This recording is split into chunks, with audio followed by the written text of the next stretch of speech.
మనం ఈరోజు గొప్పగా చెప్పుకునే ఆక్స్ఫర్డ్, కేంబ్రిడ్జ్ విశ్వవిద్యాలయాల కంటే వందల ఏళ్ల ముందే భారతదేశంలో ప్రపంచ స్థాయి విద్యను అందించిన ఓ మహోన్నత కేంద్రం ఉండేది. అదే నలంద. ఇది ప్రపంచంలోనే మొట్టమొదట అంతర్జాతీయ నివాస విశ్వవిద్యాలయం. అంటే ఇంటర్నేషనల్ రెసిడెన్షియల్ యూనివర్సిటీ.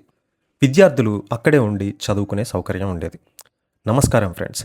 ఈరోజు మన చరిత్ర పుటల్లో కలిసిపోయిన ఓ అద్భుత జ్ఞాన సామ్రాజ్యం నలంద విశ్వవిద్యాలయం గురించి తెలుసుకోబోతున్నాం. ఇది ఎలా పుట్టింది, దీని పతనం వెనుకున్న భయంకరమైన నిజాలేంటి అనే విషయాలు ఈ వీడియోలో చూద్దాం. నలంద అంటే ఏంటి, దాని అర్థం. నలంద అనే పేరు సంస్కృతంలో 3 పదాల నుండి వచ్చింది. న, అలం, ద. దీని అర్థం అంతులేని జ్ఞానాన్ని ప్రసాదించేది, అన్స్టాపబుల్ ఫ్లో ఆఫ్ నాలెడ్జ్. 5వ శతాబ్దంలో గుప్త వంశానికి చెందిన కుమారగుప్త ఈ విశ్వవిద్యాలయాన్ని స్థాపించారు అని చరిత్ర చెప్తోంది. దాదాపు 700 సంవత్సరాల పాటు ఇది ప్రపంచ విద్యా కేంద్రంగా వెలిగింది. విద్యార్థులు మరియు ఉపాధ్యాయుల సంఖ్య. నలందాలో దాదాపు 10,000 మంది విద్యార్థులు ఉండేవారట. వీరు కేవలం భారతదేశం నుంచే కాకుండా China, Japan, Korea, Tibet, Indonesia, Turkey వంటి దేశాల నుండి వచ్చేవారు. ఇక్కడ చదువుకోవడానికి ఎటువంటి ఫీజు ఉండేది కాదు. రాజులు ఇచ్చిన విరాళాలతో విద్యార్థులకు ఉచితంగా భోజనం, వసతి కల్పించేవారు. కఠినమైన పరీక్షలు ఉండేవి. నలందాలో సీటు సంపాదించాలంటే అంత సులభం కాదు. ఇక్కడ ప్రవేశ పరీక్షలు చాలా కఠినంగా ఉండేవి. ఆశ్చర్యకరమైన విషయం ఏంటంటే విశ్వవిద్యాలయం ద్వారం వద్ద ఉండే ద్వారపాలకుడు అంటే గేట్ కీపర్స్ మొదట విద్యార్థులను పరీక్షిస్తాడు. అతను అడిగిన తర్కశాస్త్ర ప్రశ్నలకు సమాధానం చెప్పితేనే లోపలికి అనుమతి లభించేది. పరీక్షలు ఎంత కఠినంగా ఉండేవంటే దరఖాస్తు చేసుకున్న వారిలో కేవలం 20 నుంచి 30% మంది మాత్రమే ప్రవేశం పొందగలిగేవారు. నలంద అంటే కేవలం బౌద్ధ మతం మాత్రమే కాదు. ఇక్కడ 8 కంటే ఎక్కువ విభాగాలు ఉండేవి. ప్రధానంగా గణిత శాస్త్రం, మ్యాథమెటిక్స్, ఖగోళ శాస్త్రం, ఆస్ట్రానమీ, వైద్యం, మెడిసిన్, ఆయుర్వేదిక్, తర్కశాస్త్రం, లాజిక్స్, వ్యాకరణం, గ్రామర్ మరియు తత్వశాస్త్రం, ఫిలాసఫీని బోధించేవారు. సున్నా కనిపెట్టిన ఆర్యభట్టు కూడా ఒకప్పుడు ఈ విశ్వవిద్యాలయానికి కులపతిగా ఉండేవారు, అంటే హెడ్గా పనిచేశారని చరిత్ర చెప్తోంది. ధర్మగంజ్ 9 అంతస్తుల గ్రంథాలయం. నలంద యొక్క గుండకాయ దాని గ్రంథాలయం. దీని పేరు ధర్మగంజ్, అంటే ధర్మ పర్వతం అని అనొచ్చు తెలుగులో.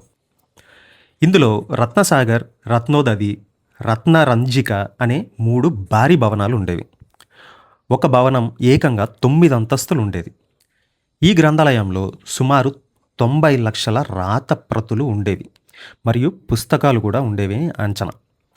ప్రపంచంలోనే అత్యంత విలువైన జ్ఞాన సంపద ఇక్కడ దాగి ఉండేది. విధ్వంసం ఎందుకు, ఎవరు, ఎలా? 1993 సంవత్సరంలో టర్కీకి చెందిన క్రూర అక్రమదారుడు బక్తియార్ ఖిల్జీ నలందాను నాశనం చేశాడు. దీని వెనుక ఓ వింత కారణం ఉంది. ఖిల్జీ జబ్బున పడ్డప్పుడు తన హకీంలు నయం చేయలేకపోయారు. అప్పుడు నలంద ఆయుర్వేదిక్ విభాగ అధిపతి రాహుల్ శ్రీభద్ర ఖిల్జీని కలిశారు. ఖిల్జీ అప్పుడు ఒక షరతు పెట్టారు. ఆయుర్వేదిక్ మందులు వాడకుండా తనకి వచ్చిన జబ్బుని నయం చేయమని ఖిల్జీ కోరాడు శ్రీభద్రుడిని.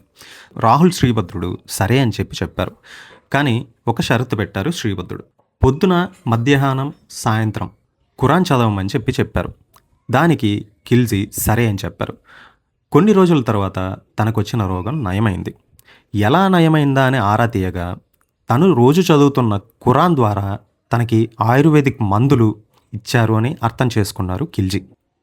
భారతదేశానికి చెందిన ఒక వైద్యుడు ఆయుర్వేదిక్ మందులు వాడి తన రోగాన్ని నయం చేశారని, ఆ కోపంతో నలంద యూనివర్సిటీని తగలబెట్టారు అని చెప్పి ఒక కథనం ఉంది. ఈ కథనానికి చారిత్రక ఆధారాలు స్పష్టంగా లేవు. ఇది ఒక ప్రచారంగానే మిగిలిపోయిందని చెప్పాలి. తన హకీముల కంటే భారతీయుల జ్ఞానం గొప్పది అనే అసూయతో, ఆ కక్షతో నలందాని పూర్తిగా కాల్చివేయమని ఖిల్జీ ఆదేశించారు. గ్రంథాలయంలోని పుస్తకాలు ఎంత ఎక్కువగా ఉండేవంటే ఖిల్జీ నిప్పు పెట్టిన తరువాత ఆ పుస్తకాలు సుమారు 3 నుంచి 6 నెలల పాటు మండుతూనే ఉన్నాయని చెప్తారు. కొన్ని లక్షల పుస్తకాలు అగ్నికి ఆహుతైపోయాయి. కొంతమంది గురువులని, విద్యార్థులని సజీవ దహనం చేశారని కూడా చెప్తారు. 800 ఏళ్ల పాటు భూగర్భంలో కలిసిపోయిన ఈ శిథిలాలను 19వ శతాబ్దంలో అలెగ్జాండర్ కనింగ్హమ్ గుర్తించారు. అప్పుడు ఆ శిథిలావస్థల మీద ఒక గ్రామం నివసించేది అని చెప్పి మన చరిత్ర చెప్తోంది. ఆ గ్రామాన్ని ఖాళీ చేపించి ఆర్కియాలజిక్ డిపార్ట్మెంట్ వాళ్ళు తవ్వకాలు జరిపినప్పుడు సుమారు 10 కిలోమీటర్ల మేర యూనివర్సిటీ విస్తరించి ఉండేది అని చెప్తున్నారు. ఇప్పుడు మళ్ళీ నలంద యూనివర్సిటీని రీక్రియేట్ చేస్తున్నారు. ఇప్పుడు మోస్ట్ అడ్వాన్స్ టెక్నాలజీతో నలంద యూనివర్సిటీ నడుస్తుంది. ఒక అక్రమదారుడి అసూయ వల్ల మన దేశంలో కొన్ని వందల ఏళ్ల జ్ఞానాన్ని కోల్పోయింది. నలంద చరిత్ర మనందరికీ గర్వకారణం. ఈ సమాచారం మీకు నచ్చినట్లయితే లైక్ చేయండి, షేర్ చేయండి. జై హింద్.